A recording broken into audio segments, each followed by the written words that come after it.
Hello everyone and welcome to another beer review. Now today, supposedly, we're in Dorset again, but this is a bit of a strange one. I was in Aldi with Adrian a couple of weeks back and we were doing a bit of work over at the unit, and what we're doing is, what we usually do is he'll come over, we'll do a bit of work, we'll meet up for breakfast on a Saturday, we'll do a bit of work and that, and then what we'll do is we'll go and get some drink and have a takeaway and a bit of a session on the Saturday night, and then we'll basically get up, go for breakfast, do a bit of work on the Sunday, and then that's us, finish off.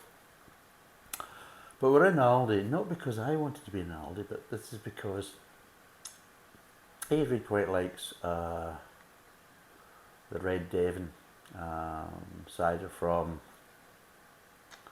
Sanford's, and he can't get it over where he lives because he's over near kind of near Portsmouth, so he can't get it over there. So what he does when he comes over here, he quite likes it, so what he does is he'll pop into Aldi and get a load of bottles, and that's what he usually has for his session that night. So we're in there, and I wasn't buying beer in Aldi, and he turned around and said to me, "Have you tried this?" I was like, "No, I haven't tried it." But something kind of clicked on me, thinking, I'm sure I've actually got that to review, but I haven't tried it. But I can't remember whether I've actually got it, but something tells me I have. But he's like, "Well, you should get some to review." I said, "Okay, like, chuck a bottle in and I'll get it to review." So that's what happened. So I got it to review.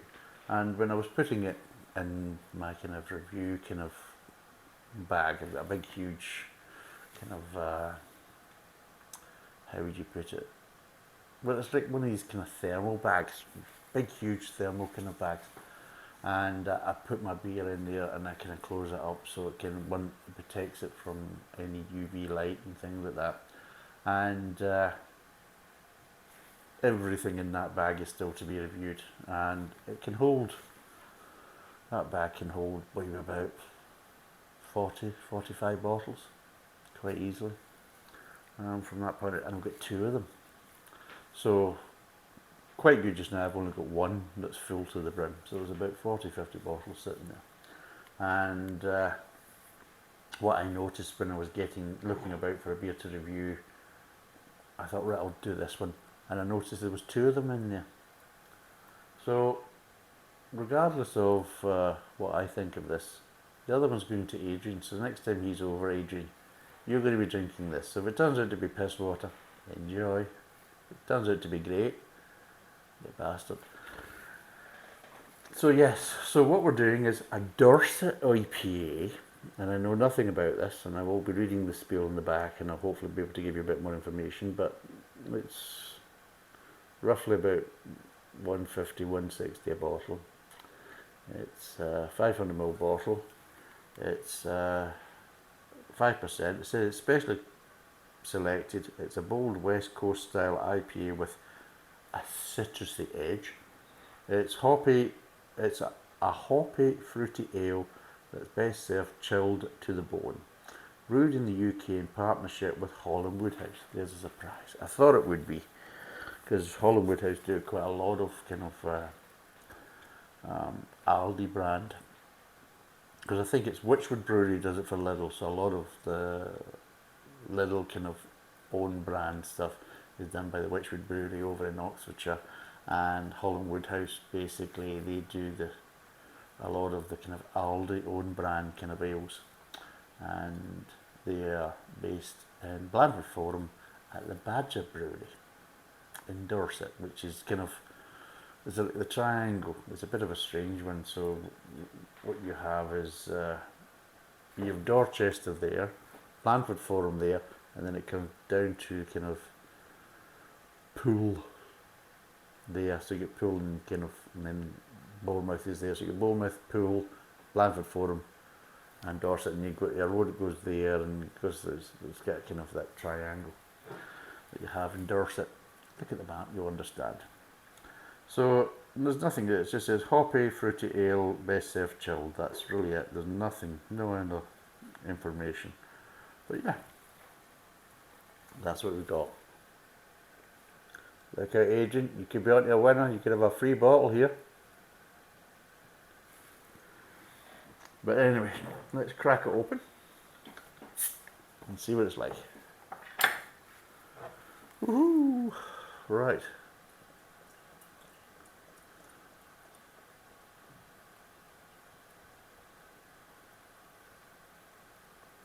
Now, what I will say is, I've had quite a lot of experience because it's quite well, I wouldn't say a really local brewery, but it's quite local. And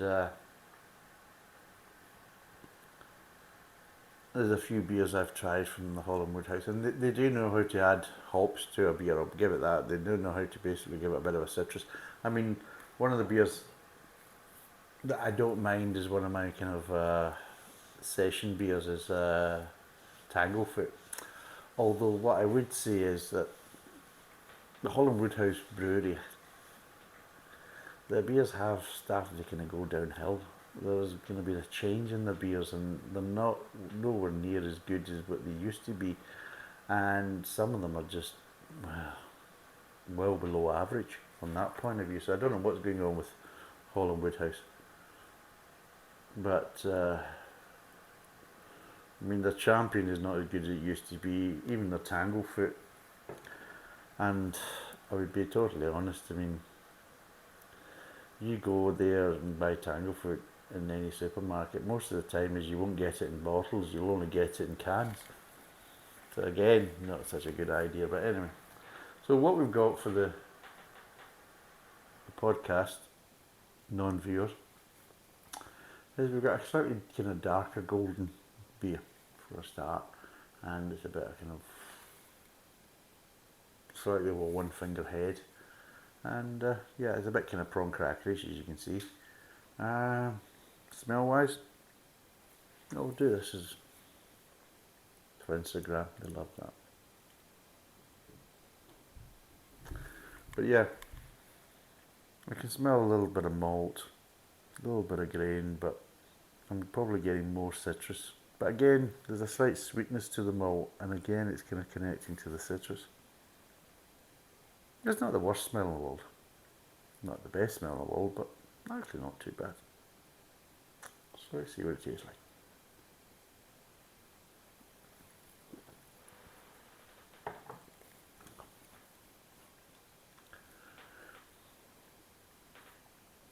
Yeah.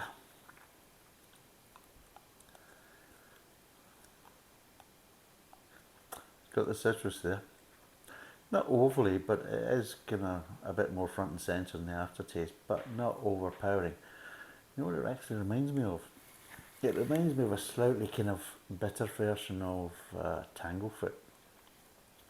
So Tanglefoot has a nice kind of underlying sweetness from the front of the mouth to the back to the aftertaste.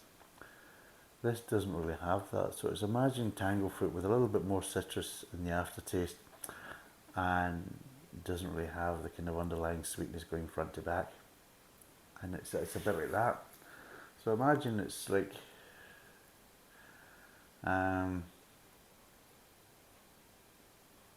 yeah, it's almost like Tanglefoot, but slightly lacking in some areas and slightly a bit too much in others.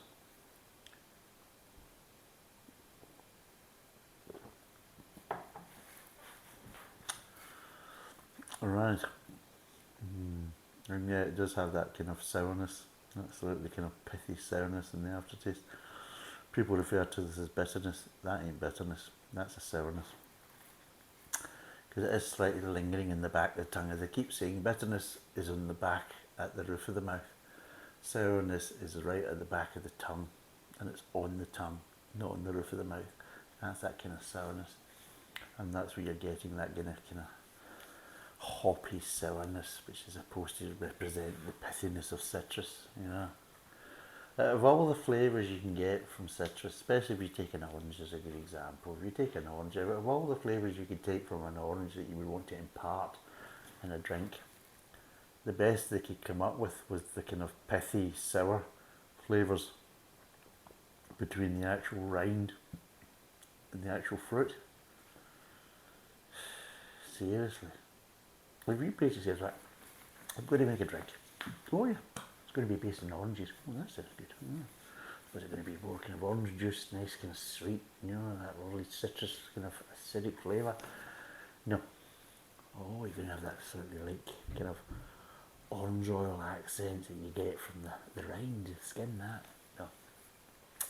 See that like fucking sour stuff right in between that white stuff, between the rind and the fruit? Aye, that's what I'm going for. What? Aye, that's the one. Why? Because people will love it.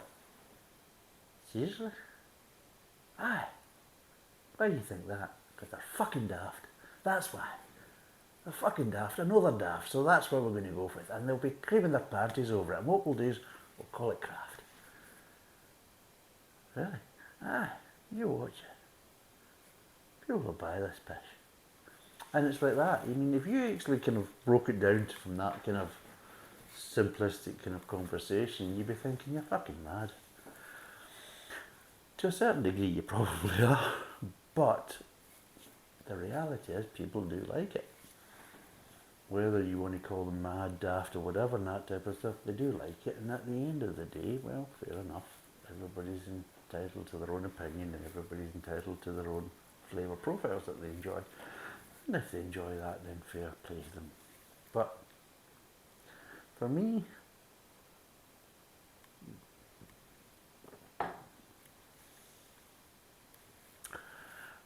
I've had citrus beers and other kind of more kind of pale ales. Sierra Nevada seems to spring to mind as a good one, or Lagunitas, which is another one. Whereas the citrus there's a bit of pizzazz to it, there's a bit of control to it, but there's a decent intensity, but there's a bit of control, and there is a bit of kind of pizzazz to it. It doesn't fall flat. So you're getting this slightly kind of sourness, but it's more kind of upbeat. It's more kind of, how would you explain it? It doesn't kind of drop your kind of mood down when you get to that part of the flavour profile. You know, you start off, it's quite nice at the front, in the mouth, it's quite nice in the mid-tongue, but it doesn't drop you down.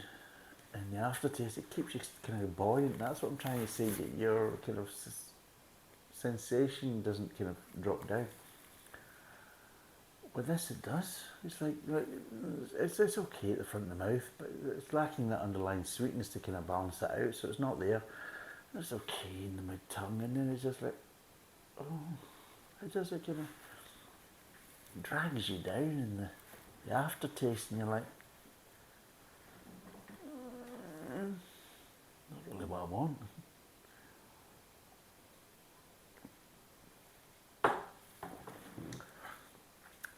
Yeah, one of the major problems is it's lacking sweetness.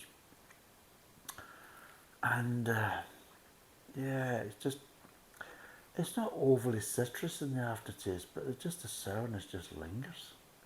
And it's not an enjoyable flavour. It's just the sourness, it just isn't a pleasant sourness, and it just lingers too long.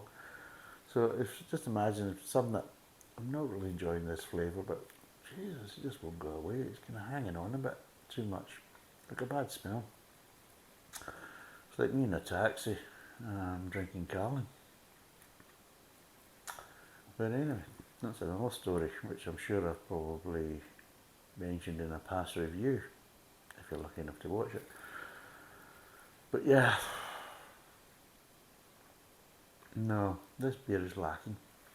And like I said, it's lacking the sweetness, and the sourness just kind of drags on, and it's not even a pleasant sourness, because it doesn't give you that kind of citrus tones to go with the sourness. It gives you a little hint of citrus, excuse me, when it's just all sourness.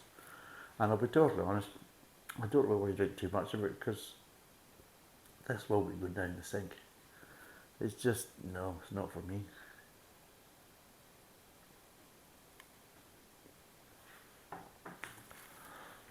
Right, let's break down the flavour. Starts off with a little hint of malt, a little hint of grain in the front of the mouth.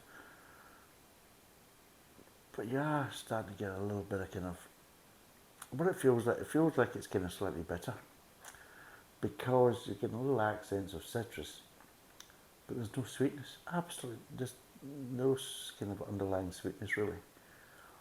So it's just kind of like, no, it's not an enjoyable front of the mouth because of that. Because you need that like bit of sweetness to kind of balance it out, and it just doesn't. And then also, when you get that little bit of light malt, if there's no sweetness there, it's kind of strange. It's like I'm getting light kind of malt flavours, which in other words light, slightly caramel flavours, but no sweetness to kind of reinforce it and kind of, you know, it's very hard to get caramel flavours without sweetness, and it's very hard to kind of, you know, understand that kind of flavour profile without the sweetness. I mean, I'm not saying it has to be really sweet or overly sweet, but you expect a little bit of sweetness, but it just isn't there. It's just imagine if you took soy sauce. If you basically put soy sauce, you know, just standard light soy sauce in the mouth, you're thinking there's no sweetness there. It's like that. There's other flavours there, of course, but there's no sweetness, which is fine. But to get malt kind of caramel flavours at the front of the mouth, but there's no sweetness to kind of back it up and kind of reinforce it, it's like, it's like something's missing. It's like a jigsaw puzzle with a few bits missing, and you're thinking, it's just, you know, I can understand, I can see where it's going, and I can understand the picture, but it's just not complete. Then it moves into the mid-tongue, and yeah, you're just getting grain really, and little kind of citrus accents, and again, there's no underlying sweetness, and it's just like kind of boring and devoid of kind of enjoyment. And then you move on to the kind of aftertaste, and yeah, you get little hints of citrus again, but you just get this kind of sourness, this pithy sourness that just kind of lingers in the back of the tongue, and it's just overall, probably the best way, it's very savoury from that point of view. It's just, no, it's not enjoyable from that point of view. It's too savoury. I mean, I like bitterness. I don't like sourness so much, but I like bitterness. But I also like the flavours of malt, and I also like this kind of underlying sweetness to kind of connect things together, you know, front, middle, aftertaste. And there's a like that kind of connection, but also that underlying sweetness helps to balance out other flavours and everything else. Because it's not there, it starts to create an imbalance in a lot of the flavours, that they're just a bit too much, and there's nothing just to kind of pull it back and kind of control it, and they're kind of like slightly running away. And I'm not saying they're intense flavours, they're just, there's no counteraction, there's no balance to these flavours, so yeah, they just feel that they're just too much and they go on for too long, especially in the aftertaste. And yeah.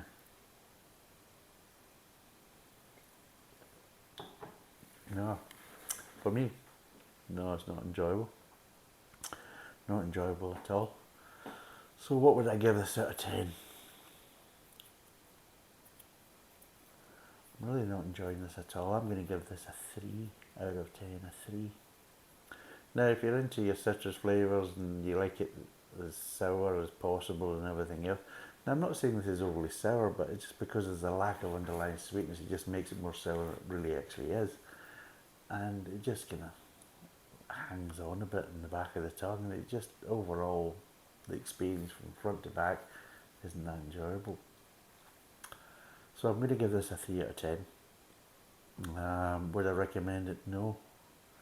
But if you are into the more kind of craft beers and you like kind of more stronger citrus flavours, you're not going to get particularly strong citrus flavours in this beer, but you will get a more kind of pithy bitterness that hangs on in the aftertaste, and a complete lack of underlying sweetness. So if you like that, if that sounds up your street, then go for it. This is the beer for you.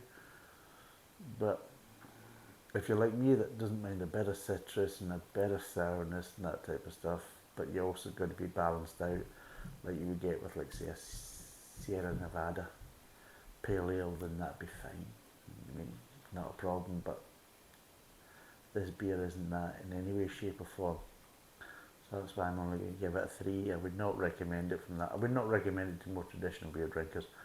And to people like me who isn't adverse to citrus flavoured beers and things like that, then no, I wouldn't recommend that. But for more of the kind of hard line craft beer drinkers, then you might like this. This might be more suitable for you. But no, for me, no. 3 out of 10. It's 5%, 500ml bottle, roughly about 160, 170 I think in a bottle. But I'll be totally honest, this is going to go down the sink. So, thanks for watching. Cheers, and bye for now.